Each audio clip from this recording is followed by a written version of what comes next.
Jadi sekarang banyak orang sudah niat, ada beberapa, nggak banyak sekali sih, membatalkan. Jangan sampai terjadi. Ini namanya kelemahan iman. Kalau kita takut kepada corona, itu bahkan syirik dalam hati kita.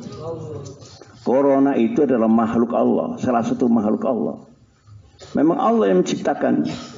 Dan dia itu bergerak bukan gerak sendiri, tapi ada yang perintah. Betul? Siapa perintahkan? Ya Allah. Corona diperintahkan membunuh. Itu siapa dibunuh itu ada targetnya.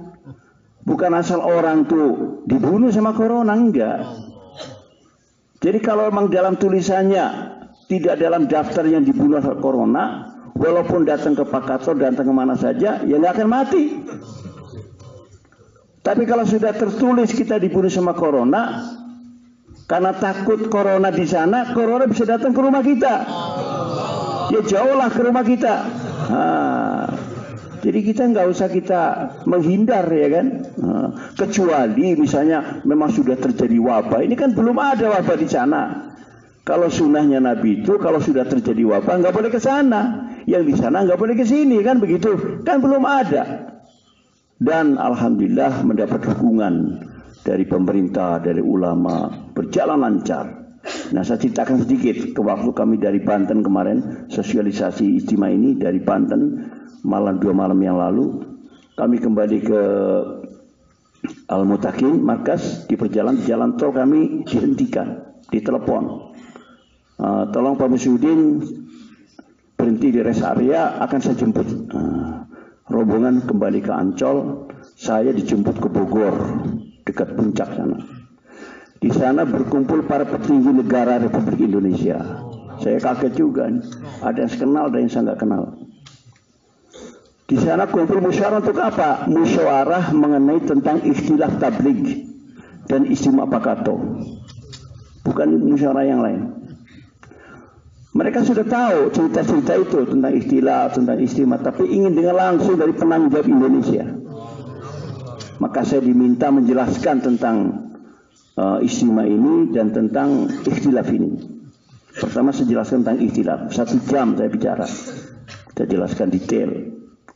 Setelah mendengar penjelasan saya, beliau-beliau itu masuk ke dalam di satu ruangan yang lain. Musyawarah. Kira-kira 10 menit kembali. Nah, mereka mengatakan, Pak Musliuddin sampaikan kepada penanggung jawab yang lain dan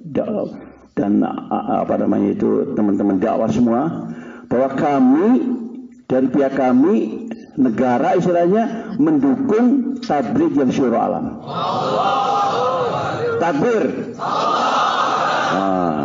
Itu. Jadi saya heran, ya kan. Yang kedua tentang istimewa Pak Kato, teruskan. Kami membackup pelaksanaan daripada istimewa Pak Kato. Sehingga waktu itu juga diperintahkan kapal-kapal PNI bergerak. Sebenarnya nggak semuanya rutenya ke sana, tapi digerakkan dari timur, barat, selatan, semua ke arah sana untuk membawa jamaah-jamaah yang akan hadir di sana. Jadi nggak usah ragu, saudara-saudara, ya kan. Kalau sudah takdirnya hidup ya hidup, takdirnya mati ya mati.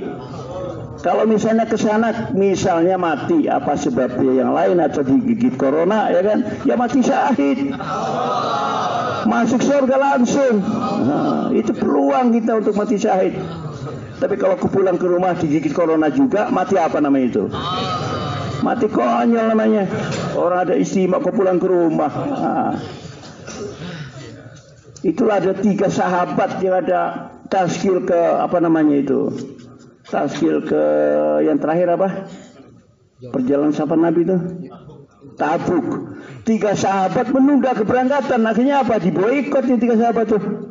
Nah, ini kan pelajaran kepada kita, ya kan. Jangan sampai kita diboikot sama Allah SWT gara-gara takut corona pulang ke rumah. Bersedia insyaallah mulia. Nah, ini kepada santri-santri ini, ya, santri-santri ini calon ulama-ulama, calon dai-dai. Yang saya paling bangga itu pesantren ini, pesantren maksud hidup. Nah, Nggak ada di dunia nama kayak gitu, nggak ada. Cuma satu di Magelang ini, di Payaman ini.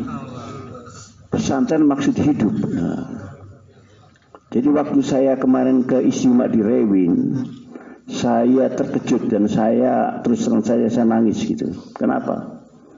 Saya baru paham apa itu maksud hidup. Padahal dari dulu sudah dikasih tahu maksud hidup, maksud hidup. Nah, waktu itu saya menyempatkan diri silaturahmi kepada Maulana Umar. Maulana Umar itu adalah mudir pesantren Madrasah Arabia Rewi. Saya datang diminta ke ruangannya. Kalau di sana itu nggak tahu saya di sini ya. Jadi tempatnya kiai di situ, di depannya ya santri.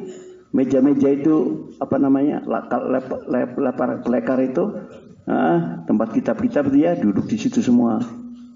Sini semua. Di sini kamarnya kiai. Ukuran berapa? 2 kali 1 meter. Nggak ada kamar lain, nggak ada. Kamar khususnya ya di situ. Di situ yang ngajar, di situ ya tidur, di situ ya makan, terima tamu di situ. Nah, waktu terima tamu digeser partisinya. Kalau tamunya banyak, nanti pulang digeser lagi.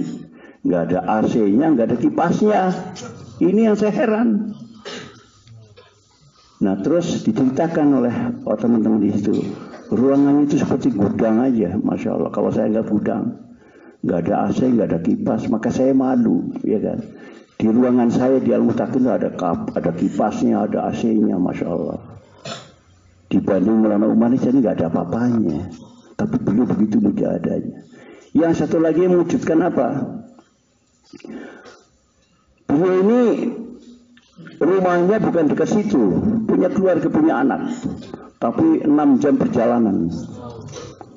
Dapat cuti dalam setahun, dalam sebulan hanya 3 hari. Setiap 2 bulan sekali 3 hari. Boleh pulang ke rumah.